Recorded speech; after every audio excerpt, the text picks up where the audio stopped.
aujourd'hui, je reviens dans une vidéo un petit peu différente. On va parler entourage. Effectivement, quand on a un objectif, c'est ultra important d'être bien entouré. Et lorsqu'on a quelqu'un de toxique dans son entourage, eh bien, ça peut vite nous faire dévier de notre trajectoire.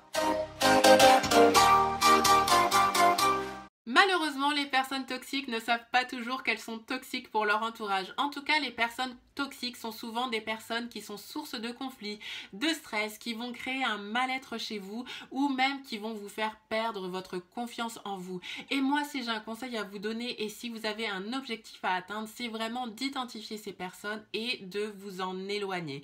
Alors, dans cette vidéo, je vais vous donner quelques astuces pour repérer les personnes toxiques. Cas numéro 1, c'est un cas ultra facile de personne toxique à identifier, c'est la personne égocentrique. Voilà, tout ce qui l'intéresse, c'est elle. Elle ne parle jamais d'autre chose que d'elle. Elle ne s'intéresse pas à vous, elle ne vous pose pas de questions. Voilà, tout ce qui l'intéresse, c'est vous côtoyer pour que vous la valorisiez. Et donc, forcément, vous n'avez pas de place dans cette relation, donc c'est toxique.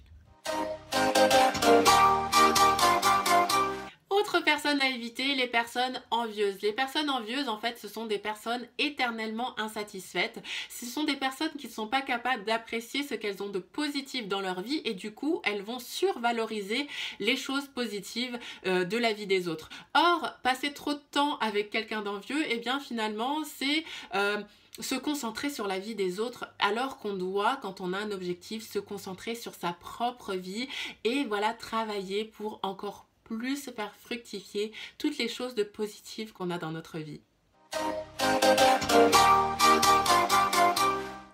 Autre cas un petit peu plus dur à repérer, c'est la personne qui va se réjouir du malheur des autres et qui va faire systématiquement ressortir uniquement le négatif.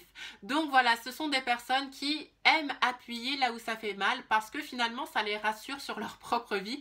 Donc du coup, elles veulent faire uniquement ressortir le négatif. Autre cas classique, surtout chez les filles, les copines potins qui passent leur temps à critiquer devant vous. Donc effectivement, à partir du moment où une personne critique d'autres personnes devant vous, c'est qu'elle peut potentiellement vous critiquer également et se moquer de vous comme elle le fait avec les autres personnes devant vous, tout simplement. Autre personne qu'on rencontre énormément, surtout quand on a un objectif de perte de poids ou de fitness, c'est la personne qui va vous juger. Elle sait tout mieux que tout le monde, elle a tout vu, elle a tout fait, vous devriez faire ci, vous devriez faire ça, et souvent bien sûr ce sont des conseils qu'elle ne s'applique pas elle-même.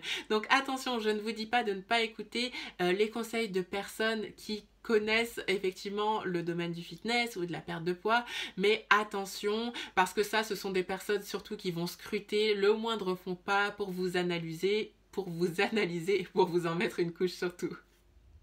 Voilà, c'est la fin de cette vidéo, j'espère qu'elle vous aura plu. Si c'est le cas, n'hésitez pas à mettre un petit pouce ou à vous abonner. C'est un petit peu différent des sujets qu'on aborde d'habitude dans le fitness, mais être entouré des bonnes personnes, c'est vraiment primordial pour atteindre son objectif tel qu'il soit, dans le fitness, dans la perte de poids ou même dans tous les domaines dans votre vie. Et donc, je me suis dit que c'était peut-être intéressant de le traiter ensemble. Donc, j'espère que ça vous aura plu et à très bientôt pour d'autres conseils.